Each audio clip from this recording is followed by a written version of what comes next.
Hello everyone, welcome back to the channel. In a stunning turn of events, reports have emerged that Russian President Vladimir Putin has ordered a retreat following a massive Ukrainian drone strike on the $3.77 billion Kubinka Air Base, one of the most critical and symbolic military installations near Moscow.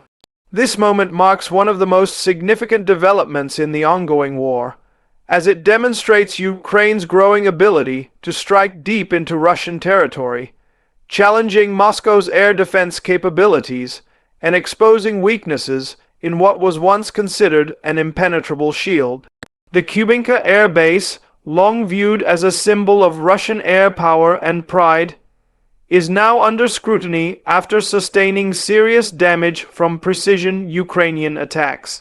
The Kubinka Air Base is located roughly 60 kilometers west of Moscow and has always been considered a fortress of Russian aerospace might. It serves as the home of several elite fighter units, including the famed Russian Knights, who showcase Russia's air superiority in military parades and international events.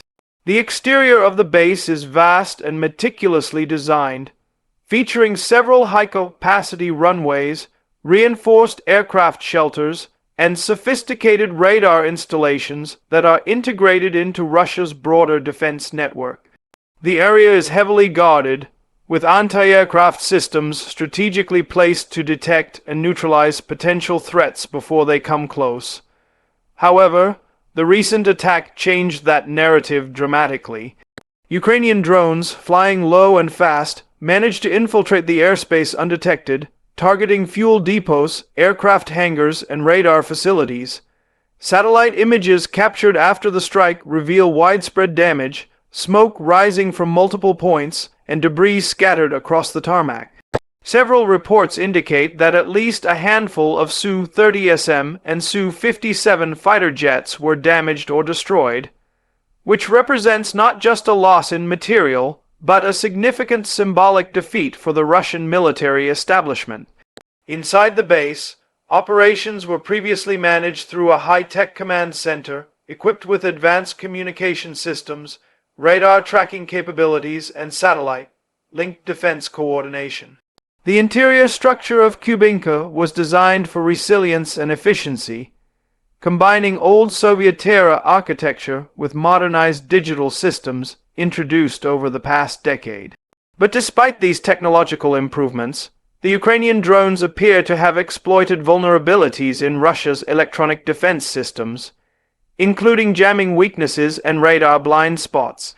For all its sophistication, Kubinka's interior defenses could not prevent a swarm of small, inexpensive, and remotely piloted machines from wreaking havoc. The breach of this inner layer has exposed serious flaws in Russia's reliance on static defense structures, showing that even multi-billion-dollar installations can be brought down by agility, precision, and strategy. The performance of Ukraine's drones during this attack has drawn global attention. Reports suggest that the drones used were a combination of domestically produced long-range systems and modified commercial units adapted for warfare. Capable of flying over 800 kilometers, these drones were deployed in multiple waves, designed to overwhelm radar and missile defenses through sheer coordination and unpredictability. Their flight patterns were low altitude and erratic, making detection by Russian systems like the S-400 and Pan-SIR-S-1 nearly impossible. Witnesses near the area reported hearing multiple explosions within minutes, suggesting that the assault was swift and highly effective. In contrast, the performance of Russia's defense network was disappointing, raising concerns within the Kremlin about how such a sophisticated system could fail so dramatically. Despite the billions invested in counter-drone technology, radar coverage, and electronic warfare systems, Kubinka fell victim to the kind of attack it was specifically built to repel. Safety measures at Kubinka have always been a point of pride for the Russian military.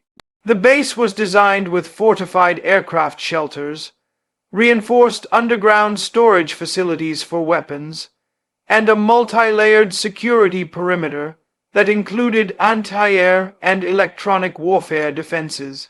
These safety features were supposed to make Kubinka one of the most secure air bases in the world. Yet, the Ukrainian strike demonstrated how even the most advanced safety protocols can be bypassed when faced with new, adaptive technologies. The drones not only hit the base directly, but reportedly penetrated the inner security perimeter, causing fires and secondary explosions inside the compound.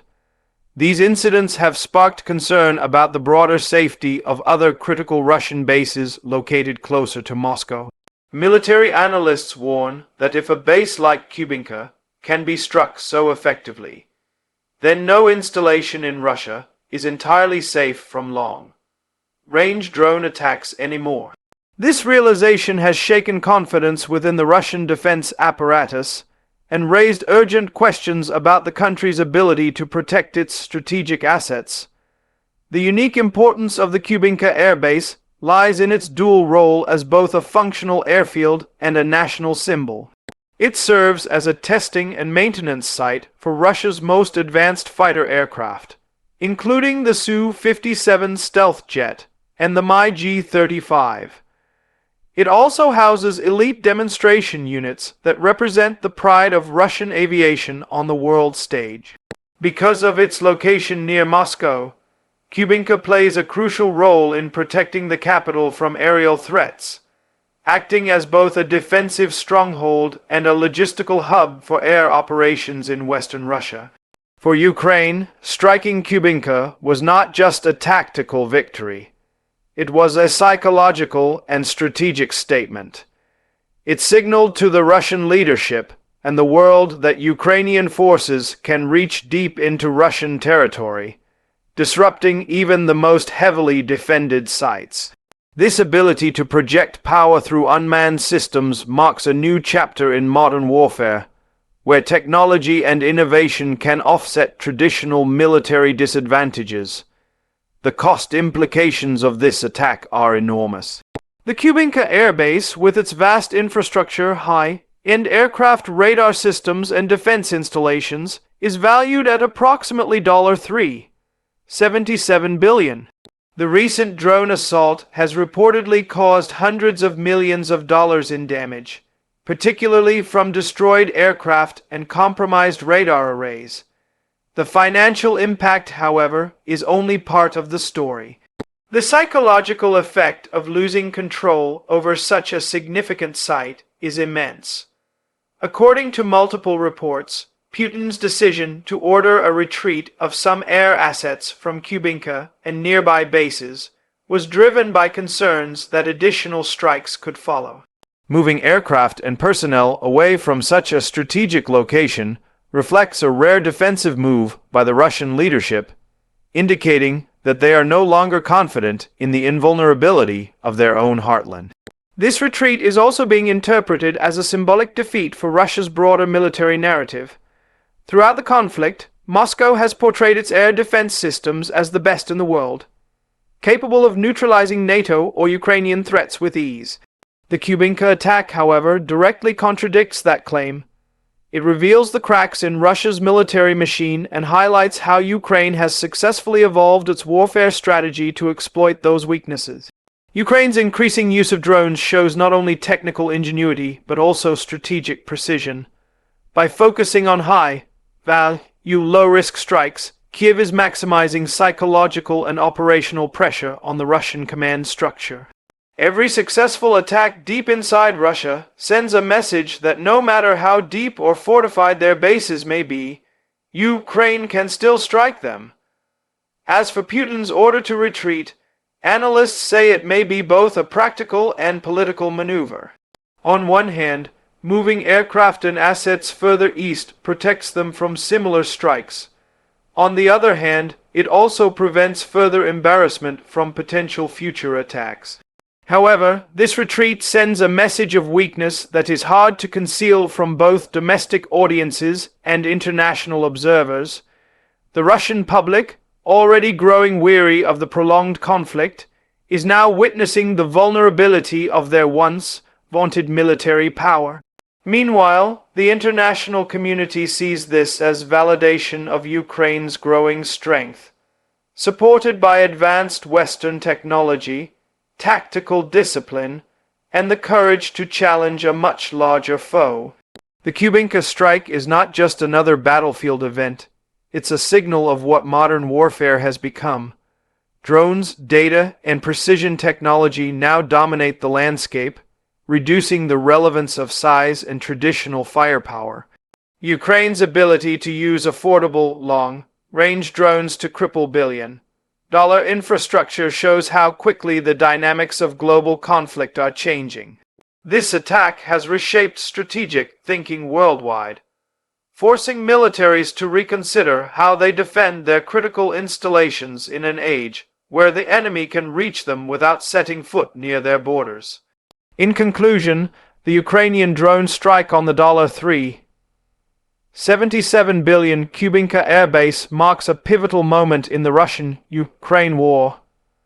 Putin's decision to order a retreat underscores the seriousness of the threat and the extent of the damage inflicted. The once untouchable Russian air defense system has been proven fallible, and the psychological blow to Moscow's confidence is significant.